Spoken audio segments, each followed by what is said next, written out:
Yo, yo, yo, yo, yo, yo, yo, yo, yo, what's up? What's up? It's your boy Domuto. We're back with another video. Today we're watching Smugstick. Alright, and I found a what if story. What if Vegeta was betrayed by Bulma and the Z Fighters? Full story. Today we're gonna watch 2 parts. You know what I'm saying? See how y'all like the video real quick, and then, you know what I'm saying? If y'all fuck with it, we're gonna continue watching it. So, you know, so let's get into it. Goku is dead. The Orange Hero passed away during the Cell Games, leaving his son behind as the greatest protector of Earth, though he also believed that Vegeta could be one of the greatest. However, not all the Z Fighters shared in that sentiment. Even Bulma, the mother of Vegeta's son, doubts his conviction. Now That's crazy. she is at a crossroads she over her legs between the man she loves and the future of Earth. What would her potential betrayal mean for the sake of the planet? Reality is forever changed now.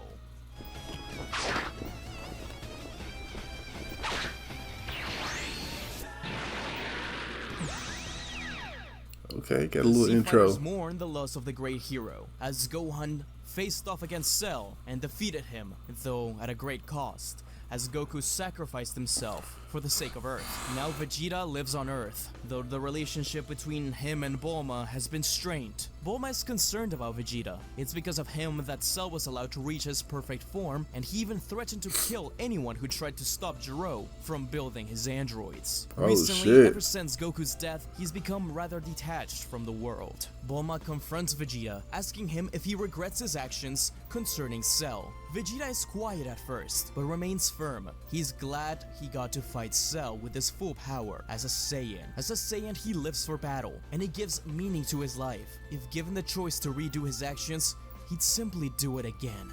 Bulma realizes that Vegeta is too much of a loose cannon. It's simply a matter of time until Vegeta gives into his pride. That is a wild ass answer. Battle that will cause him to make a choice that will endanger the lives of everyone he cares about once more. With an extremely heavy heart, Bulma decides to make a call for an old friend. One day, Vegeta is training at Capsule Corp when Jaco and Miraz arrive. Jaco is nervous and afraid, but Miraz announces that for committing numerous egregious war crimes during his time in the Frieza Force, Vegeta was under arrest. Vegeta starts telling them that they'd have to fight him first if they want Miraz gonna cook your ass though. Vegeta, and he's able to dodge all of his attacks before shocking him with a stun gun and restraining him. As Vegeta gets handcuffed and taken to the Galactic Patrol prison, Jaco turns back to thank Bulma for the tip. Vegeta's completely enraged at this betrayal, yelling at Bulma that he trusted her, that they now have a child together. Vegeta vows to come back to Earth one day to claim his revenge as Miraz tightens his restraints, resigning his rights as he was now under arrest. The briefs watch that is wild. As the Galactic Patrol spaceship blasts off. Bulma looks at baby Trunks, as does Vegeta from the spaceship. Bulma holds him tight. She made the right choice, right? Vegeta is sent to trial in front of the Galactic King, who declares him guilty of genocide and incalculable amount of death and destruction through the galaxy. Vegeta is sentenced to over 1,000 life sentences and immediately placed into the Galactic Prison, the Galactic Patrol's highest security prison designed to contain the most dangerous criminals in the universe. Vegeta's life in prison begins. First, there was a hassle as word quickly spread amongst prisoners that the Prince of all Saiyans was finally in the slammer. Many inmates tried to intimidate the Saiyan as well as numerous gangs, but Vegeta sped all of them out. In his eyes, they were all pitiful weaklings. This led to Vegeta being ostracized by many inmates, with numerous prisoners attempting to end his life. However, Vegeta merely brushed these assassination attempts off. In the showers, in the cafeteria, in the gym, every failed attempt only resulted in Vegeta exploding in anger and pummeling his attacker until the guards arrived to break off the fight. Even if sometimes Vegeta was a little weaker, none of them could stand up against his abilities. Slowly, Vegeta managed to send a clear message to the inmates. Don't bother me unless you're looking for a fight to the death. Vegeta scanned the various inmates in the prison, sizing them up and sensing their ki to determine who were the biggest fish in this joint. Most of these criminals were Vegeta in prison There is was one crazy. inmate with an ugly face named Sagambo, who led one of the largest gangs in prison. He harbored an intense grudge against Vegeta for his blatant disrespect during their first meeting. There was another inmate who reminded Vegeta a lot of Zarbon. There was even an inmate that Vegeta recognized from his time in the Frieza Force, Cranberry. However, out of everybody in the prison, there were only two people that caught Vegeta's attention: a silent android known as 7-3, and the prison's maximum security prisoner whom no one truly knew. According to rumors, he was old. Really old, and this entire prison was originally built for the sole purpose of containing him. This pair piqued Vegeta's interest. He wondered if they would be proper challenges for him. After another incident where Vegeta beat several of Sagamon's best men in another failed assassination plot, the brute decided that he had enough of this nonsense. Sagambo challenged Vegeta to a fight in the prison's built-in courtyard. Vegeta is more than glad to accept, and the two clash. Vegeta commented that Sagambo is definitely stronger than most of the people in the prison, but high-quality trash is still trash. Sagambo orders his gang to attack as dozens of prisoners jump Vegeta. However, in a spectacular This is a display of crazy story. strength, Vegeta roars as a golden light erupts from his body and the entire gang is blown back. The prisoners look in awe as Vegeta ascends into Super Saiyan. With little difficulty, Sagambo is quickly defeated. However, despite this, Vegeta continued his relentless assault. He picks up Sagambo and repeatedly slaps him, as each slap cracks one of Sagambo's teeth. This Damn. was no longer a fight. This was a warning. Vegeta tells Sagambo and the rest that if they ever try to mess with him again, they'll pay for their foolishness with their lives. Vegeta is immediately subdued by the guards, restrained, and sent straight into solitary confinement. While in solitary, Vegeta hears a voice in his head. At first, Vegeta thinks he's gone mad. Finally. However, the voice reassures him that he's most definitely sane. The voice introduces himself as Moro, the most dangerous prisoner here. The two continue to talk to each other telepathically for a few weeks. Although Vegeta doesn't trust Moro completely, he does realize that if he ever hopes to escape, he knows he'll need his help. They devise a plan during Vegeta's time in solitary confinement. However, for their plan to work, they'll need to recruit more people to their team. Once he's finally out of solitary, Vegeta decides to make amends. Sagambo was a little scared when Vegeta approached him, but Vegeta extended his palm. The two shook hands, and Vegeta began to explain his plan. Many people decided to join him, though not everybody trusted him. His followers included Sagambo, 7-3, Moro, and more. Vegeta explains the breakout plan. Vegeta has everybody explain their abilities to him, with 7-3's being the most interesting. One night, Vegeta lets 7-3 absorb his power. If his powers worked as he thought they did, then they had a perfect breakout plan. They made an altercation between 7-3 and Vegeta. 7-3 was the one to be sent into solitary this time, right next to Moro's. Moro was going to be the bait here. If anything happened near his prison, then all of the guards would come running. Thus, 7-3 used Vegeta's ability, transforming into an Ozaru. Hell The no. entire facility began to shake as Hell Ozaru no. began to break down the walls. Moro's eyes brightened up. He needed to keep calm for now. Finally, there was power for him to take. But he liked this Vegeta kid. He wanted to see where things would go from here. As guards began running to 7-3, all of the other prisoners began to use their own abilities to try and escape. Moro had only told Vegeta that he had the power to absorb other people's energy, and he started doing just that, making sure to do it to the guard in charge of the individual prisons. He absorbed so much of his power that he was knocked out cold and hit his head against the controls. Though everybody was trying their best to escape with their powers, it was Moro that helped everyone escape. Everyone began to go mad, escaping, but Vegeta yelled at them, telling them to follow his lead. Vegeta and the rest ended up at the hangar, taking individual ships to escape. Some people went their own individual ways, but a lot of them, surprising Vegeta, followed him. Vegeta was in a ship with Moro and 7-3, and he told them that he had another plan waiting ahead. Escaping was just the start. If they wanted to thank him, then they would need to help him return to Earth. But first, he had to unlock a power beyond Super Saiyan, a power that, for now, only belonged to Kakarot's brat, Super Saiyan 2. Thus, Vegeta and the rest decided to scour the universe, trying to find greater strength before returning to Earth. Moro decided to tell Vegeta that, once upon a time, he was the strongest being in the universe. As far as he knew, he was strong enough to face off against the various Kaioshin. Vegeta had no idea what he was talking about, but it did pique his interest. Apparently, Moro's power had been stolen, and if Vegeta could return it back, then he would be his greatest adversary yet. Vegeta thought about it, and perhaps it was worthwhile trying to get Moro's power back. But first, Super Saiyan 2. They went through various planets, many desolated, some with just a little bit of life, until finally ending up on planet Zune. There, they found something very strange. They had ended up there because Moro said there was a large amount of energy around that area. That was weird, since all the residents of planet Zune shouldn't be that powerful. Once they arrived, they saw something incredible. A completely red man with horns on his head. He was holding one of the Zune warriors by the neck, as an M was carved on his forehead, almost as if magic. Moro's eyes widened, recognizing that man. This was Dabra, the king of the demon realm. But that was something he didn't think he'd ever see again. Back in his day, there was an evil wizard named Bibidi, but as far as he knew, he was dead. Perhaps Majin Buu was going to be revived. Vegeta knew they had to escape him quickly, but the thrill of battle got the better of him, and he decided to challenge Dabra. The two battled it out. Dabra a little bit strong, and he even got Super Saiyan 2. So much evil in this man's heart, but for some reason, Babidi, who was in his ship, couldn't quite control him. Babidi looked around frantically, trying to figure out what was wrong. That's when he locked eyes with Moro on the other ship. Moro was preventing Vegeta from being taken over. Smirking, Moro turned his head towards Babidi, waggling his finger in a no.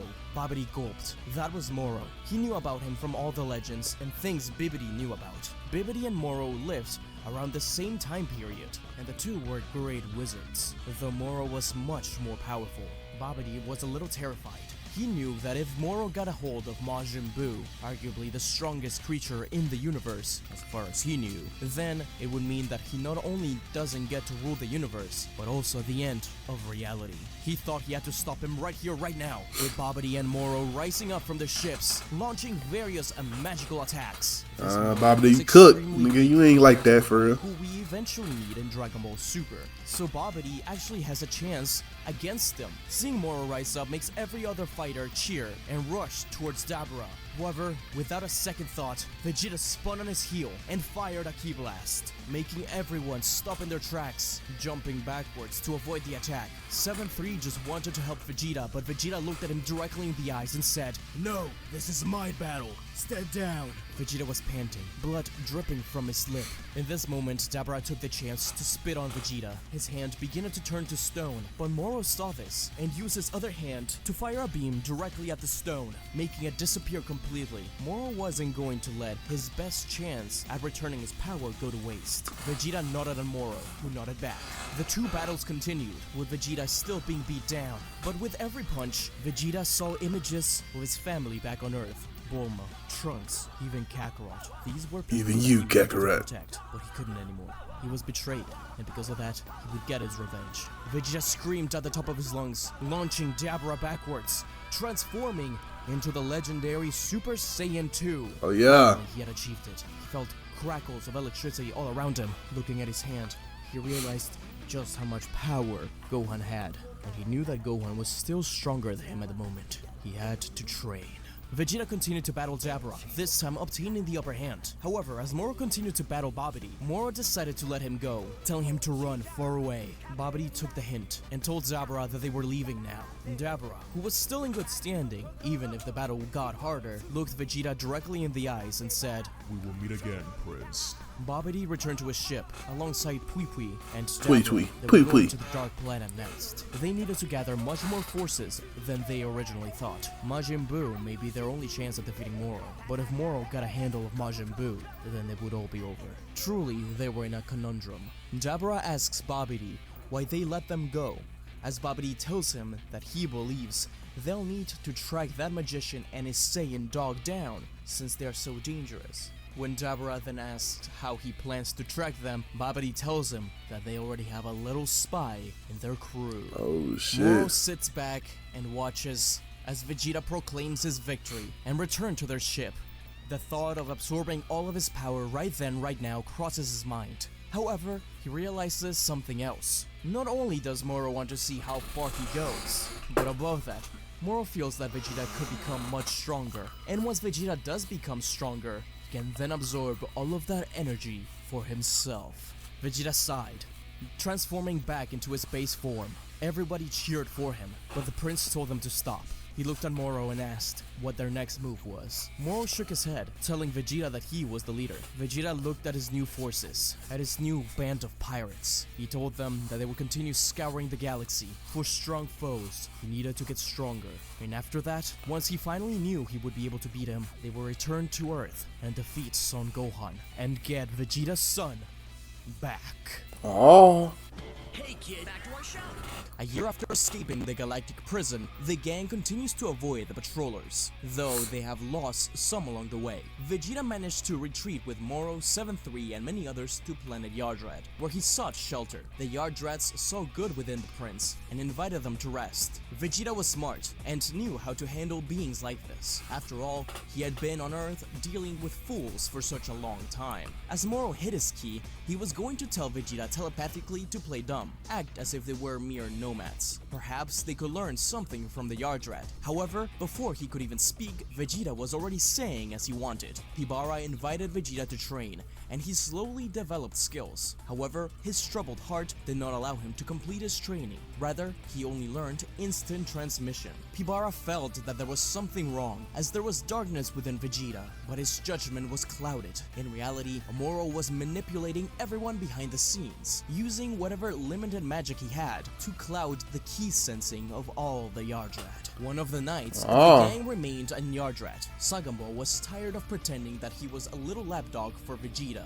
While the Yardrat led them to their beds, he lashed out, attacking one of them. This spiraled into a small battle, one which Moro had to stop, while Vegeta put Sagambo in a headlock. Pibara had no choice but to kick the gang out, but not before asking Vegeta to reconsider his future actions. Pibara had sensed darkness within Vegeta, but there was also light. Without another word, Vegeta and his gang retreated from Yardrat. Sagambo yelled at Vegeta, telling him that they should have taken over the planet. Without even looking at him, Vegeta slapped Sagambo across the ship and into a wall. He would not have his actions doubted, but it didn't matter. He had learned enough. Their next destination was Earth. In the meantime, Gohan confronted Bulma at Capsule Corp. He questioned her about where Vegeta was, but in reality, he already had his suspicions. Vegeta's key had disappeared from Earth. Perhaps he had gone on another training mission like before the androids arrived. But Bulma didn't have the heart to tell Gohan what happened. She hurt from it too. Bulma finally looked at Gohan and told him that Vegeta would not be returning. He had caused them all too much pain. It was because of him that her best friend, his father, had died. Gohan was speechless and saddened. He looked at the ground and said, "You know, Bulma, I used to blame myself for my father's death too. Perhaps we should both start blaming Cell rather than those who fought for Earth. I'll see you at the tournament." With that, Gohan left Capsule Corp. A tournament would soon go down where Gohan, Yamcha, Tien, Krillin, and even future Trunks, who had returned from the BoJack movie, past in order to update everyone on the defeat of future Cell, would participate. Hell no. 9, where BoJack attacked the tournament goes rather smoothly. Trunks, Gohan, and Krillin get to the end of the tournament, but all feel uneasy as the key seems to slowly creep through the tournament. In reality, from atop of a clock tower, a warrior watches the tournament go down, awaiting for the time where the powerful warriors would arrive. First, Iwaza, one of 3 female warriors from Vegeta's gang of pirates, encounters Krillin in a lava-like area. Then, 7-3 attacked future Trunks in a grassy plain. Finally, Trunks ambushed Gohan as he made his way through a playhouse-like zone. This sudden attack was assumed to be part of the tournament, but there was no way. They were so powerful. In a matter of minutes, Krillin was thrown to a wall and into a city-like area where he lay defeated.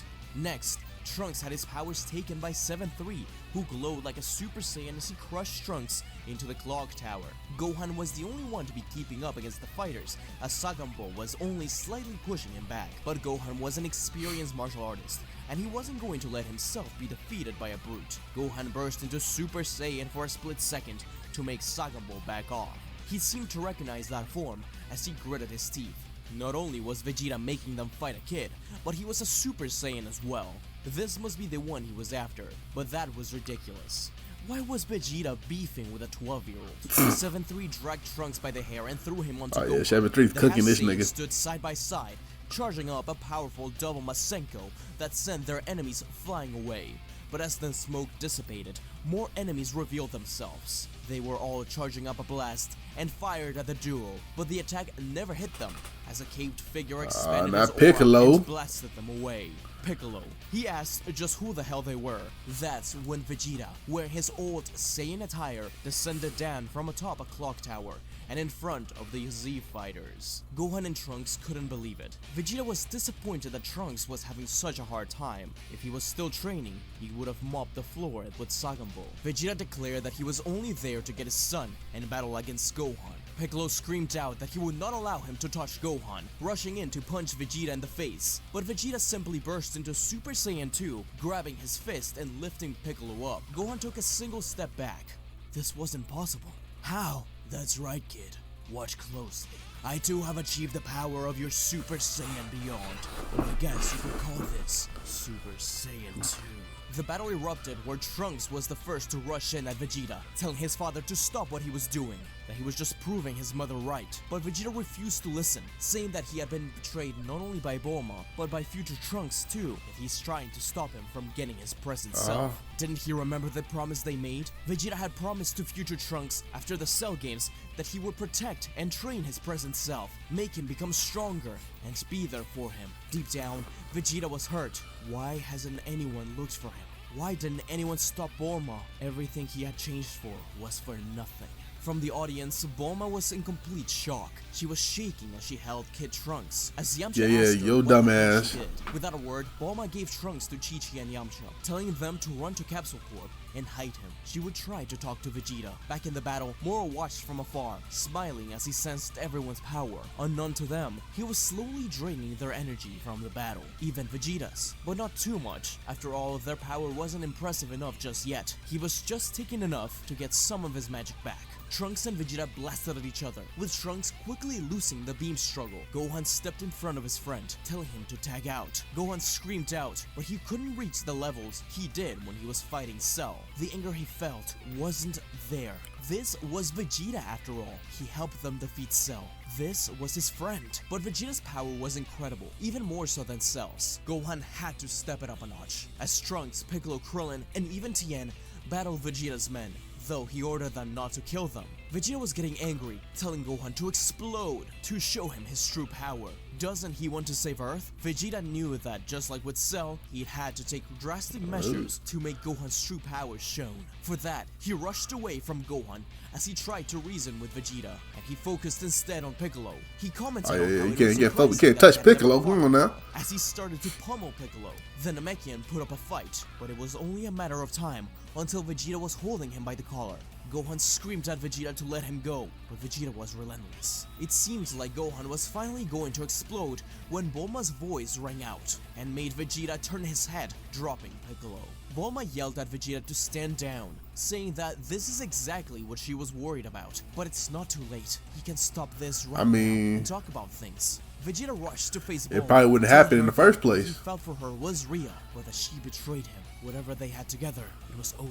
Vegeta turned, sad, walking away. He didn't even want to fight anymore. But Bulma continued to yell at Vegeta, telling him that she was right after all. He hadn't changed since their first meeting. The others tried to get her to shut up, but she kept going until she screamed out that it's his fault that Goku was dead. Vegeta dropped his attacks, making his hand into a fist, lamenting the death of his greatest rival. He said that Goku was a true warrior who died for his planet. Vegeta would have liked to have done the same. He was saddened to have to give that up. Now there is no one worthy of fighting him. No one to carry his legacy or power. Vegeta's words touched Trunks deeply, knowing that his father really was a good person. But he was hurt. He thought back to his own timeline, how he had always lamented never knowing his father. And here, right in front of him, was his dad in despair. He needed to help him. At the same time, Gohan perked up at the sound of his father's name. Gohan was the first to take a step forward, followed by Trunks.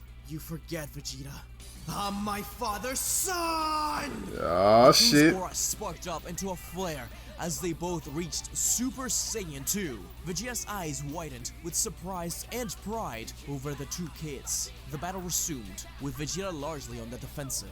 Vegeta was much more experienced and knew how to evade many of the anger-filled attacks, but he was getting overwhelmed by the team-up. He had to get rid of one or the other. Vegeta wanted to battle his son, but defeating Kakarot's legacy was even more important. But just as he was about to attack Trunks, they were both grabbed from behind by Sagambo and 7-3. Vegeta yelled at them to let them go, that this was his fight, but Gohan and Vegeta were already sparking up their auras, pushing them back. Not wasting any time to continue the fight, they were very in sync. After all, Trunks was trained by Gohan. Super Saiyan 2 Gohan and Trunks battled Vegeta. Vegeta couldn't handle both of them together. Hell no, you Boys can't. launched a flurry of blows at the same time, and while getting pummeled from all directions, Vegeta swears that he can see a third person behind the boys, punching and kicking alongside them. Through the storm of fist, Vegeta's eyes widened as he swears he sees Goku standing behind Gohan and Trunks. Vegeta sees Goku preparing a gut punch. When it connects, Vegeta makes out that it was Gohan and Trunks who landed the hit. The impact of the twins' soaring dragon fist nearly caused Vegeta to faint, coughing up blood. But he smiles, stating that Kakarot's spirit lives on after all in the next generation. However, he refused to lose to Kakarot again, no matter what shape or form he may take. Vegeta roars, breaking his limits as the entire planet shakes. A typhoon of ki swirls around the prince as the various zones within the intergalactic world tournament start to crumble. Oh, shit. Lightning smites the clock tower as it strikes midnight, its rings echoing the battlefield before being engulfed in flames. Nearby, Moro looks in malicious glee. He was right to let Vegeta live. His righteous anger would give him a feast unlike any other. The former Galactic Patrol prisoners, such as Sagambo, look on in a mixture of amusement and fear, while 7-3 observed quietly. Vegeta roars continue as a whirlwind of ki around him intensifies, his hair growing longer and longer. When the scream stops, Oh, the not 3. Trunks can't believe what they're seeing. Vegeta had gone further beyond to what they thought was never possible, transforming into a Super Saiyan 3. Vegeta looks at the boys in a cold glare, getting into their battle stance as he tells them to prepare themselves. Despite their best efforts and coordination, Vegeta is vastly overpowered by the pair. As the battle reaches the apex, Gohan and Trunks stand back to back, charging one final attack. Vegeta stretched out his hand, electricity crackling over his arm. He yells out to the boys, demanding they show him their resolve. Did they really want him to destroy the planet? Gohan and Trunks fired a double Kamehameha, and Vegeta launched his final flash. The beams clashed in the middle as the town surrounding collapsed from the immense pressure. The blue beam seems to start pushing Vegeta's back, shocking everyone. Okay. Gohan yells at Trunks I'm to enjoying keep this going. story. What the Vegeta's fuck? astonished to what's happening. I'm sorry I'm not talking. I'm sorry I'm not talking. Voice that's strong. However, his focus shifts from the boys to the orange gi he sees behind them. There was a man with golden hair performing his own Kamehameha. It was Goku in Super Saiyan 3. Oh, shit. Vegeta's veins throb violently as his rage explodes one last time. Vegeta's eyes wide out as his ki expands, the final flash engulfing the Kamehameha before exploding. The spectators run away in fear as the entire town is raced to the ground. Gohan and Trunks lay on the ground, battered and broken. Kakarot was nowhere to be found. Vegeta frowned silently. Was it all in his head? Did he only imagine Kakarot there? He didn't know. He didn't care.